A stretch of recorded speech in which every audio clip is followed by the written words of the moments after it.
ये कहानी हरिधाम नाम के एक छोटे से गांव की है, जहां रामलाल नाम का एक गरीब किसान रहता था। रामलाल का इस दुनिया में उसकी बेटी मीरा के अलावा कोई नहीं था। अभी कुछ ही समय पहले उसके पत्नी का देहांत हुआ था। पत्नी के देहांत के बाद रामलाल को अपनी बेटी की परवरिश और घर चलाने की जिम्मेदारी अकेले ही निभानी थी। रामलाल के पास एक छोटा सा खेत था, जिसमें वह मेहनत करके किसी तरह से अपने और अपने बेटी के लिए जरूरी साजो सामान का इंतजाम करता था। ये उस समय की बात है जब गांव में भयंकर सूखा पड़ा था। गांव में सभी की फसल पूरी तरह से बर्बाद हो चुकी थी। फसल बर्बाद होने के कारण रामलाल के पास अब कमाई का कोई जरिया नहीं था।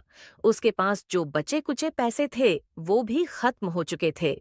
रामलाल के पैसों के परेशानी के कारण उसने कुछ समय से मीरा के स्कूल की फीस भी नहीं भरी होती है। इसी चिंता से रामलाल घर के बिस्तर पर परेशान होकर बैठा होता है। तभी उसे परेशान देख उसकी बेटी मीरा उसके पास आती है। क्या हुआ पिताजी? आज आप बहुत परेशान दिखाई दे रहे हो। कोई परेशानी है क्या? नहीं बेटी, कोई परेशानी नहीं है, बस ऐसे ही। नहीं पिताजी, कोई परेशानी तो है, मुझे बताइए क्या हुआ है।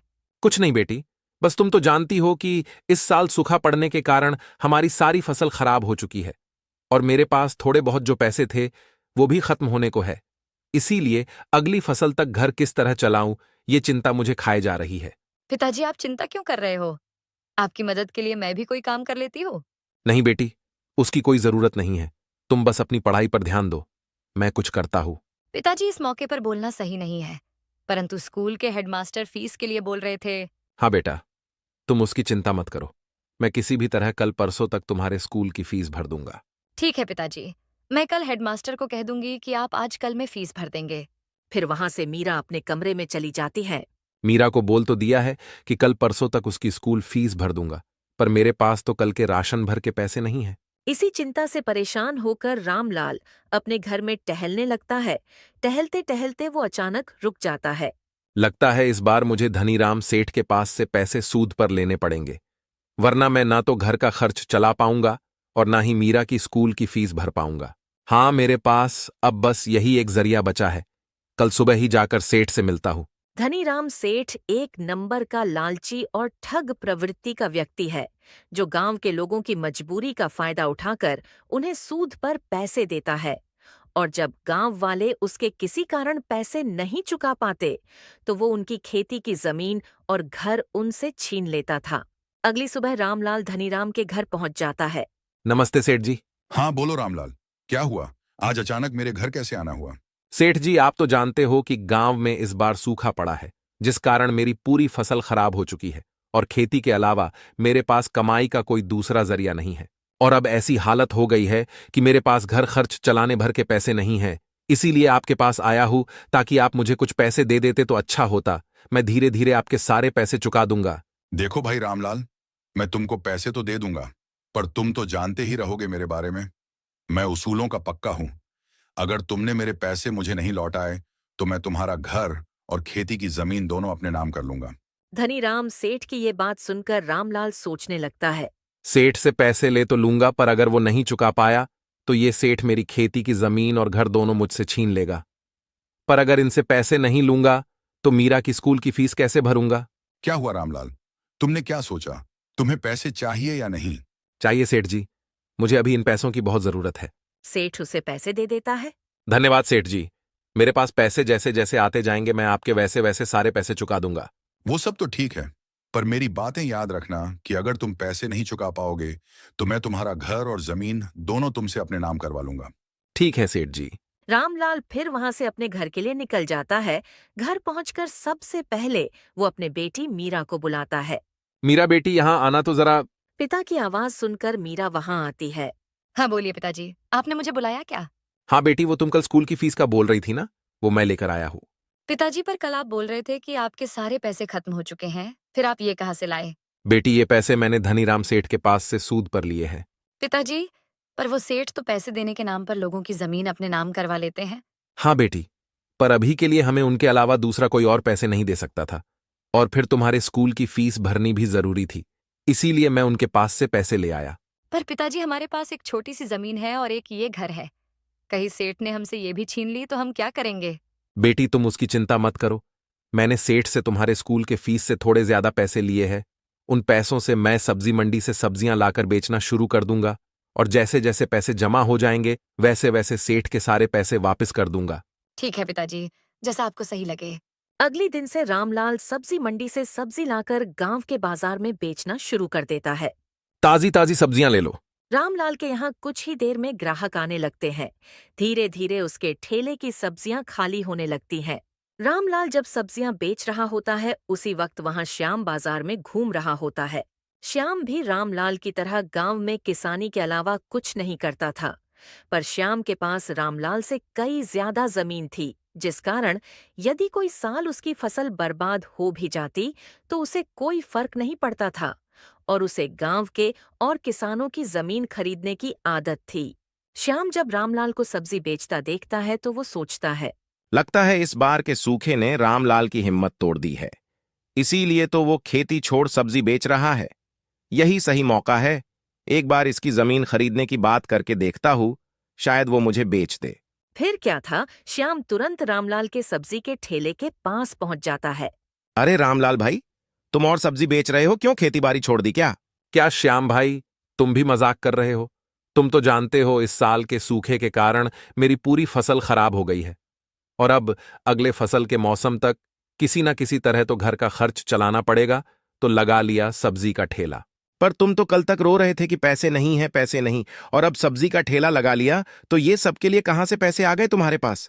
नहीं भाई, सच में मेरे पास तो घर के राशन तक के लिए पैसे नहीं थे और ऊपर से मीरा के स्कूल की फीस भी भरनी थी, तो धनीराम सेठ के पास से पैसे सूद पर ले लिया और मीरा की स्कूल की फीस भी भर दी और कुछ पैसों से सब्जी का ठेला लगा दिया। रामलाल की ये बात सुनकर श्याम खुश हो जाता है, क्योंकि उसे रामलाल की जमीन खरीदनी थी, पर रामलाल उसे वो बेचने तैयार नहीं था। उसने सोचा, चलो ये तो बहुत अच्छा हुआ कि इस रामलाल ने धनीराम से पैसे सूद पर लिए हैं। अब ये उसके पैसे चुका नहीं पाएगा और फिर धनीराम इसकी जमीन इससे छीन लेगा, फिर वो जमीन मैं उससे खरीद लूंगा। रामलाल की ये बात सुनकर श्याम खुश तो था, पर वो रामलाल के सामने दुख जताने की कोशिश करता है। क्या कहा रामलाल भाई, तुमने धनीराम के पास से पैसे सूद पर लिए हैं? पर तुम तो जानते हो ना वो कितने ठग प्रवृत्ति का व्यक्ति हैं। वो तुम्हारी जमीन तुमसे छीन लेगा। हाँ भाई, मैं जानता हूं, पर वो तो तब होगा ना जब मैं उनके पैसे नहीं दूंगा। मुझे पता है कि अब अगली फसल तक तो मैं कुछ भी नहीं कर पाऊंगा, इसीलिए मैंने सोचा कि तब तक सब्जी का ठेला लगा लेता हूं। इससे जो मुनाफा होगा उसमें से कुछ पैसे घर खर्च में काम आएंगे और कुछ मैं बचा बचा कर सेठ को वापस कर दूंगा।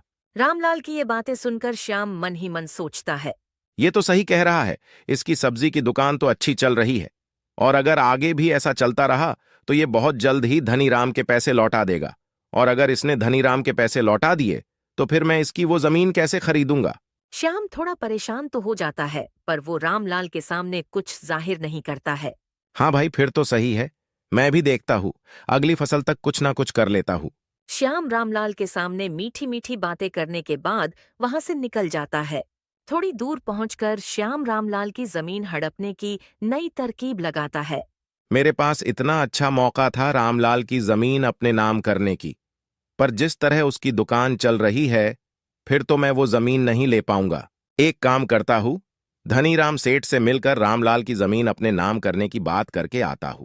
फिर क्या था, श्याम वहां से धनीराम से मिलने उसके घर की तरफ निकल जाता है। श्याम धनीराम के घर पहुंचते ही उससे सीधे रामलाल के बारे में बात करता है। नमस्ते सेठ जी, क्या हाल है? अरे श्याम भाई, तुम यहाँ और ये मुझे सेठ जी बोलकर मेरा मजाक उड़ा रहे हो क्या? मुझे तो लगता है मुझे तुम्हें सेठ बोलना चाहिए। मुझसे ज्यादा जमीन तो तुम्हारे पास होगी।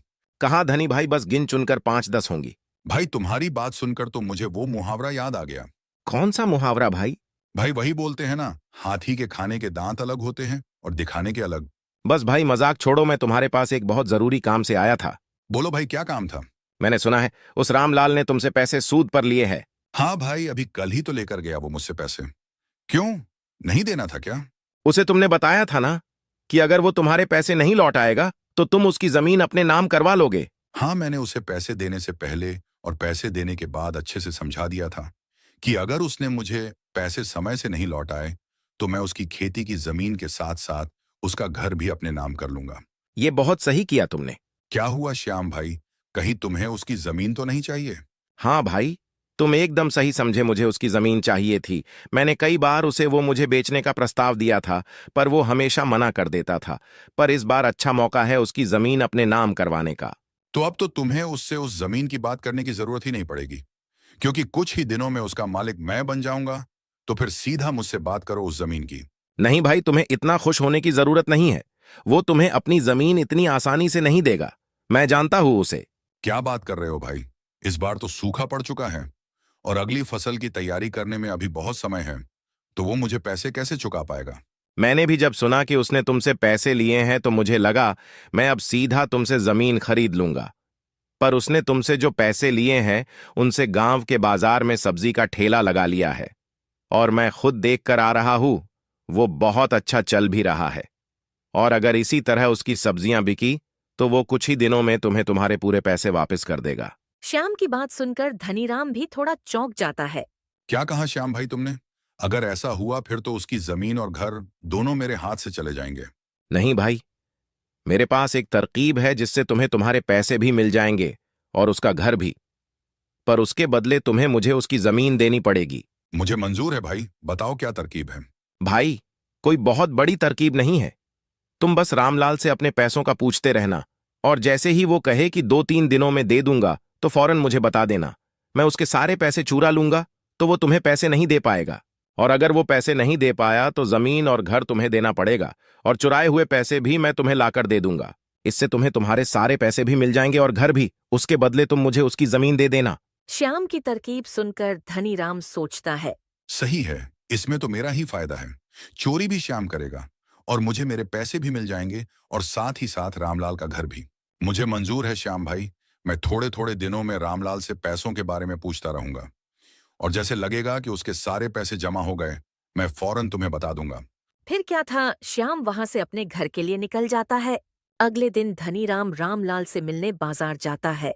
धनीराम जब रामलाल के ठेले के थोड़ी दूरी पर पहुंचा तो उसने देखा कि उसके दुकान में बहुत भीड़ लगी थी। इतनी भीड़ को देख धनीराम कहता है। सही कह रहे थे श्याम भाई, इस रामलाल की सब्जी की दुकान तो बहुत अच्छी चल रही है। ऐसे में तो वो मेरा सारा पैसा बहुत जल्द ही लौटा देगा। जैसे ही ठेले से कुछ लोग कम होते हैं, धनीराम रामलाल से मिलने पहुंच जाता है। और रामलाल भाई, तुम्हारी सब्जी की दुकान तो बहुत मस्त चल रही है। बस सेठ जी, जो भी कुछ है आपके वजह से है। नहीं राम भाई, तुम मुझे क्यों धन्यवाद कर रहे हो? तुम्हें पैसों की जरूरत थी, मैंने दिए बस। और तुम्हारे पास जैसे होंगे तुम तो मुझे वो लौटा ही दोगे ना? हाँ सेठ जी, मेरे पास जैसे जैसे पैसे आते रहेंगे मैं वैसे वैसे आपके सारे पैसे लौटाता जाऊंगा। नहीं रामलाल भाई, तुम्हें ऐसा करने की कोई जरूरत नहीं है। तुम थोड़े थोड़े पैसे मत देना, तुम्हारे पास जैसे ही पूरे पैसे हो जाए तो एक साथ में दे देना। ठीक है सेठ जी, ये भी सही रहेगा।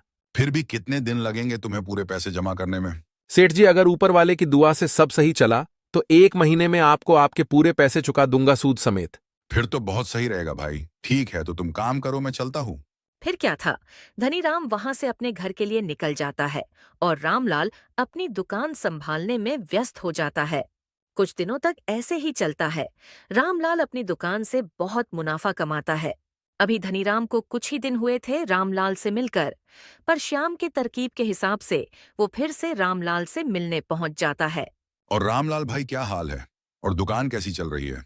सब बढ़िया है सेठ जी, और ऊपर वाले की दुआ से दुकान भी बहुत मस्त चल रही है। चलो फिर तो सही है। इसका मतलब तुम बहुत जल्द ही मेरे पैसे लौटा दोगे। हाँ सेठ जी, कुछ जमा हो गए हैं, कुछ बाकी है। जैसे हो जाएंगे आपको लाकर दे दूंगा, पर अब महीना नहीं लगेगा, शायद थोड़ा जल्दी हो जाएगा। ठीक है भाई, पर याद रखना पूरा एक साथ देना है। हाँ सेठ जी, पूरा एक साथ ही दूंगा। धनीराम वहां से चला जाता है, पर जाते वक्त रामलाल उसके साथ श्याम को देख लेता है, पर उसे अब तक इनके तरकीब के बारे में कुछ पता नहीं था। इसी तरह कुछ और दिन बीत जाते हैं। देखते देखते रामलाल कुछ ही दिनों में सारे पैसे जमा कर लेता है। अब बस उसे ब्याज के पैसे जमा करने थे। चलो, सेठ से जितने पैसे लिए थे वो तो जमा हो गए, बस अब 2-3 दिनों में बस ब्याज के पैसे जमा कर लेता हूँ, फिर सेठ के पैसे उन्हें वापस कर दूंगा। अगले दिन जब रामलाल अपने ठेले पर सब्जियां बेच रहा होता है, उसी वक्त वहां सेठ धनीराम पहुंच जाता है। अरे आइए सेठ जी, बोलिए कैसे आना हुआ? कुछ नहीं रामलाल भाई, बस बाजार के कुछ लोगों से पैसे लेने थे तो वही लेने आया हूँ। और तुम्हारा ठेला भी पास में था तो सोचा तुमसे भी मिलता चलूं। और बताओ भाई, क्या हुआ, मेरे पैसे जमा हो गए या अभी समय लगेगा? धनीराम सेठ से फिर से अपने पैसों के बारे में पूछता देख रामलाल सोचता है। ये सेठ जी हर 3-4 दिन में बार बार एक ही सवाल पूछने क्यों आ जाते हैं? नहीं सेठ जी, आपके पूरे पैसे तो जमा हो गए हैं, बस ब्याज के पैसे बाकी है, वो भी 2-3 दिनों में हो जाएंगे। और पैसे जमा होते ही मैं खुद आकर आपके सारे पैसे वापस कर दूंगा। रामलाल की ये बात सुनकर धनीराम सोचने लगता है। चलो ये सही समय है, श्याम भाई को बोल देता हूँ ताकि वो इसके यहाँ चोरी कर ले। ठीक है रामलाल भाई, तो फिर मैं चलता हूँ। तुम्हारे पास पैसे जमा होते ही घर आकर दे जाना।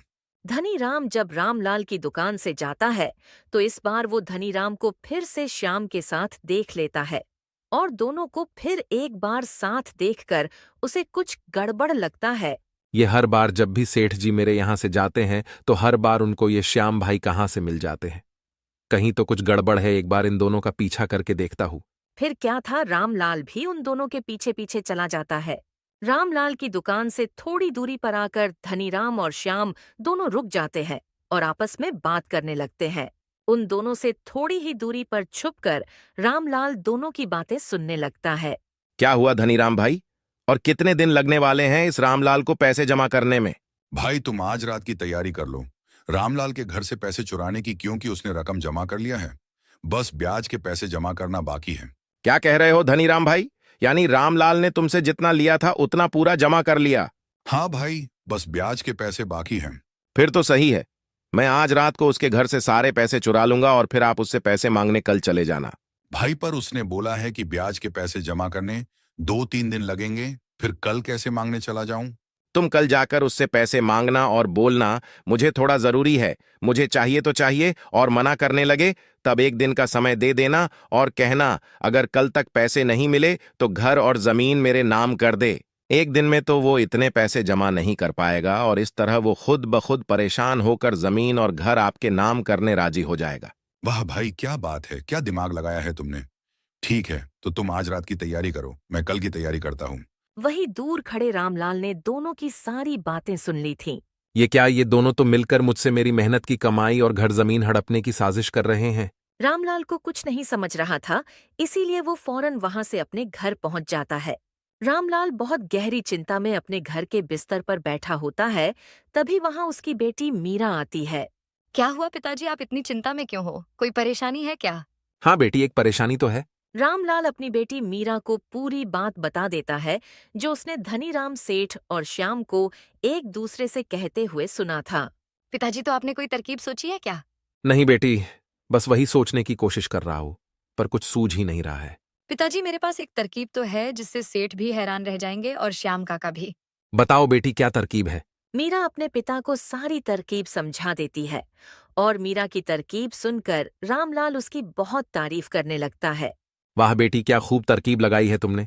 अब देखो कल मैं कैसे दोनों को चौंका देता हूँ। फिर क्या था, रामलाल और मीरा दोनों अपने तरकीब पर काम करने के बाद खाना वगैरह खाकर सोने चले जाते हैं। फिर कुछ समय बाद जब रामलाल अपने कमरे में सो रहा होता है, उसी वक्त श्याम धीरे से उसके कमरे में आकर उसके अलमारी से सारे पैसे लेकर वहां से चला जाता है। अगली सुबह श्याम सारे पैसे लेकर धनीराम के पास पहुंचता है और सारे पैसे धनीराम को दे देता है। धनीराम भाई, अपने तरकीब के हिसाब से मैं सारे पैसे लेकर आ गया हूँ। अब तुम सीधा उस रामलाल के पास पहुंच जाओ और अपने पैसे मांगो, और अगर रोने धोने लगे तो 1 दिन का समय दे देना, और याद रहे उसको ये भी बोल देना कि अगर तुम कल तक पैसे नहीं दोगे तो मैं तुम्हारी जमीन और घर अपने नाम कर लूंगा। हाँ भाई, तुम उसकी चिंता छोड़ दो, मैं अभी जाकर उस रामलाल को थोड़ा डरा कर आता हूँ और उसको ये बात भी बोल दूंगा। फिर क्या था, धनीराम उसके घर से रामलाल के घर के लिए निकल जाता है। यहाँ धनीराम रामलाल के घर के लिए निकलता है और वहाँ रामलाल के घर पर रामलाल और मीरा सेठ का इंतजार कर रहे होते हैं। क्या हुआ पिताजी, अब तक सेठ जी आए नहीं? हाँ बेटी, मैं भी तो उन्हीं का इंतजार कर रहा हूँ। मुझे डर लग रहा है कहीं कुछ गड़बड़ ना हो गई हो। पिताजी, आप चिंता क्यों कर रहे हो? अगर कोई गड़बड़ हुई होगी तो भी हम उससे निपट लेंगे। हाँ बेटी, बात तो तुम्हारी सही है। अभी रामलाल और मीरा आपस में बात कर ही रहे होते हैं, तभी वहाँ धनीराम आ जाता है और धनीराम को देखकर मीरा अपने कमरे में चली जाती है। अरे सेठ जी, आप यहाँ अचानक, क्या हुआ, कोई काम था क्या? नहीं रामलाल भाई, मैं तो मेरे पैसे वापस लेने आया हूँ। मुझे थोड़ा जरूरी काम आ गया था तो सोचा तुमसे लेता जाऊं। सेठ जी, पर मैंने कहा था ना कि 1-2 दिन और लग जाएगा मुझे पूरे पैसे देने में। हाँ मुझे पता है, पर मुझे सारे पैसे आज चाहिए। मैंने बताया ना, मुझे थोड़ा जरूरी काम है। सेठ जी, आप जरा यही रुकिए। मैं एक बार देखता हूं मेरे पास कितने पैसे हुए हैं। अगर पूरे हो गए होंगे तो मैं लेकर आता हूं। रामलाल वहां से अपने कमरे में चला जाता है और धनीराम वहीं रुककर उसका इंतजार करने लगता है। थोड़ी देर के बाद रामलाल दौड़ता हुआ अपने कमरे से आता है। सेठ जी, एक समस्या हो गई है। समस्या? कैसी समस्या हो गई है रामलाल भाई? सेठ जी, मैंने सारे पैसे अपने कमरे की अलमारी में रखे थे। लगता है किसी ने सारे पैसे चुरा लिए हैं। क्या कहा रामलाल भाई? पैसे चुरा लिए हैं? कहीं तुम झूठ तो नहीं बोल रहे हो ताकि मुझे पैसे ना देने पड़े? नहीं सेठ जी, मैं झूठ क्यों बोलूंगा। सच में मैंने सारे पैसे अपने कमरे के अलमारी में रखे थे और मुझे झूठ बोलकर क्या मिलेगा। आज नहीं तो कल मुझे आपको आपके पैसे तो लौटाने ही पड़ेंगे ना। धनीराम अंदर ही अंदर बहुत खुश हो रहा होता है। चलो सही है, सब श्याम भाई के तरकीब के अनुसार हो रहा है। अब इसको थोड़ा और डराकर कल तक की मोहलत देकर यहां से निकलता हूं। देखो रामलाल भाई, मुझे ये सब कुछ नहीं सुनना है। मुझे मेरे पैसे चाहिए, और अगर तुम अभी नहीं दे सकते तो मैं कल सुबह आ जाता हूं। पर कल मैं कोई बहाना नहीं सुनूंगा। और अगर तुम कल मुझे मेरे पैसे नहीं दोगे तो तुम्हें कल तुम्हारा ये घर और तुम्हारी खेती मेरे नाम करना होगा। धनीराम की ये बात सुनते ही दूसरे कमरे से मीरा निकलकर आती है। क्या हुआ पिताजी? कहीं आप सेठ जी के पैसे तो नहीं ढूंढ रहे थे अपने कमरे में? हाँ बेटी, मैं वहीं ढूंढ रहा था अपने कमरे में, पर लगता है रात को किसी ने अलमारी से सारे पैसे चुरा लिए हैं। पिताजी, शायद आपकी याददाश्त कमजोर हो चुकी है, क्योंकि आपने तो सारे पैसे मुझे दिए थे रखने के लिए। ये लीजिए, पैसे और दे दीजिए सेठ जी को। अरे हाँ बेटी, मैं तो भूल ही गया था। अच्छा हुआ तुम आज घर पर ही हो, वरना मैं तो सेठ जी को पैसे दे ही नहीं पाता। ये लीजिए सेठ जी, आपके सारे पैसे ब्याज के साथ है, एक बार गिन लीजिएगा। रामलाल धनीराम को उसके पैसे दे देता है।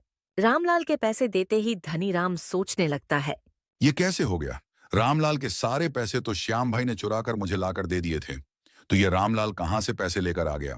क्या हुआ सेठ जी, क्या सोच रहे हो? यही ना कि मैं ये पैसे कहाँ से लेकर आ गया। रामलाल की ये बात सोचकर धनीराम चौंक जाता है। सेठ जी, चौंकिए मत, मैं सब जानता हूँ। आप और श्याम भाई ने मेरी जमीन हड़पने के लिए क्या क्या तरकीब लगाई है, पर आप लोगों की नसीब फूटी समझिए या मेरी अच्छी किस्मत। जो भी हो, मैंने कल आप दोनों की बात सुन ली थी, और मेरी बेटी की तरकीब की वजह से रातों रात आप दोनों को चौंकाने का सारा इंतजाम कर लिया था। सेठ जी, श्याम भाई ने जो रुपए आपको लाकर दिए हैं वो सारे नकली हैं। फिर क्या था, धनीराम रामलाल से माफी मांगने लगता है। दोस्तों, इस तरह अपनी पूरी मेहनत से रामलाल ने धनीराम से लिए सारे पैसे जमा कर लेता है, और वहीं उसकी बेटी मीरा की सूझबूझ से वह डूबने से बच भी जाता है।